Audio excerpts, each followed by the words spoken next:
మరి ఎలక్ట్రిసిటీ ఏదైతే కనుక బిల్స్ ఉంటాయో అవి కట్టని వ్యక్తులు ఎవరైతే డిఫాల్టర్స్ అని అంటామండి, ఆ డిఫాల్టర్స్ ఎవరైతే ఉంటారో వాళ్ళ యొక్క పవర్ డిస్కనెక్ట్ చేసేటప్పుడు చట్టం ఎందుకు పాటించట్లేదు అనేది నా క్వశ్చన్ అండి. అంటే చట్టం ఏం చెప్తుంది అనేది మనం ఇక్కడ తెలుసుకోవాలి. నేను అందరికీ చెప్పేది ఏంటి అంటే కనుక ఈ ఇండియన్ ఎలక్ట్రిసిటీ యాక్ట్ 2003 ఉంటుందండి. దాంట్లో సెక్షన్ 56 సబ్ క్లాస్ 1 ఉంటుందండి. దాని ప్రకారం ఏంటి అంటే కనుక ఒక వ్యక్తి ఎలక్ట్రిసిటీ బిల్ని డ్యూ డేట్ లోపల పే చేయలేక డిఫాల్టర్ అయ్యి ఉంటే గనక అతని యొక్క పవర్ కనెక్షన్ ఏదైతే ఉందో దాన్ని ఇమ్మీడియట్లీ డిస్కనెక్ట్ చేయడానికి ఎవరికి ఎటువంటి అధికారము లేదు. మరి ఎలా చేయాలి అంటే గనక మినిమం 15 రోజులు నోటీస్, ముందస్తు నోటీసు ఇన్ రైటింగ్ ఇచ్చిన తర్వాత ఆ వ్యక్తి యొక్క ఎక్స్ప్లెనేషన్ తీసుకున్న తర్వాత మాత్రమే పవర్ డిస్కనెక్ట్ చేయాలి అనేది చట్టం క్లియర్గా చెప్పడం జరుగుతుందండి. ఎందుకు అంటే ఫర్ సపోజ్ చిన్న ఎగ్జాంపుల్, మీరు ఆల్రెడీ ఆన్లైన్లో కట్టేసి ఉంటారండి.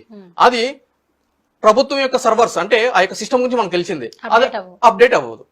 వాళ్ళు ఏమంటారు సింపుల్ గా, మాకు అప్డేట్ కాలేదు మా అంటే సొమ్ము పోయే శని పట్టే. అసలే పవర్ బిల్ ఎక్కువగా వచ్చింది, దాని తర్వాత మనం అప్పు చేసో గోల్డ్ పెట్టో పవర్ బిల్ ఆన్లైన్ లో కట్టాము, అది అక్కడ అప్డేట్ కాదు, కట్ చేసేస్తారు. సో మనం అతను చెప్తే నిండు నాకేం అవసరం అంటాడు. ఎందుకంటే ఆ టైంకి, ఆ పర్టికులర్ టైంకి ఎవరైతే కనుక పవర్ డిస్కనెక్ట్ చేయడానికి వస్తాడో అతనే రాష్ట్రానికి సీఎం, దేశానికి ప్రధాని, ఆ విధంగా ఫీల్ అవుతా ఉంటాడు అనమాట, ఎటువంటి అథారిటీ లేకోకుండా. సో ఈ విధంగా ఫీల్ అయినప్పుడు మనకేం జరుగుతుంది? సో అందు గురించే 15 days ముందు మినిమం గనక మనకు నోటీస్ ఇస్తే దీని మీద మనం నిజంగా ఈ విధంగా కట్టేసి ఉంటే నోటీస్ ఎక్స్ప్లెనేషన్ ఇస్తాం ఈ విధంగా కట్టేసామని చెప్పి. ఇఫ్ ఇన్ కేస్ నోటీస్ ఇచ్చే క్రమంలో ఇంట్లో ఎవరూ లేకపోతే గనక స్పీడ్ పోస్ట్ చేయాలి.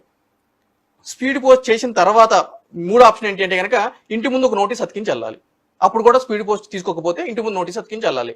ఈ విధంగా చేసిన తర్వాత మాత్రమే పవర్ కనెక్షన్ అనేది డిస్కనెక్ట్ చేయాలి. కానీ ఇటువంటి ప్రిస్క్రైబ్డ్ డ్యూ ప్రాసెస్ ఏదైతే ఉందో చట్ట ప్రకారము అది పాటించుకోకుండా ఎవరైతే వచ్చి పవర్ డిస్కనెక్ట్ చేస్తారో వాళ్ళ మీద మనము ముమ్మాటికి క్రిమినల్ కేసులు నమోదు చేయొచ్చండి.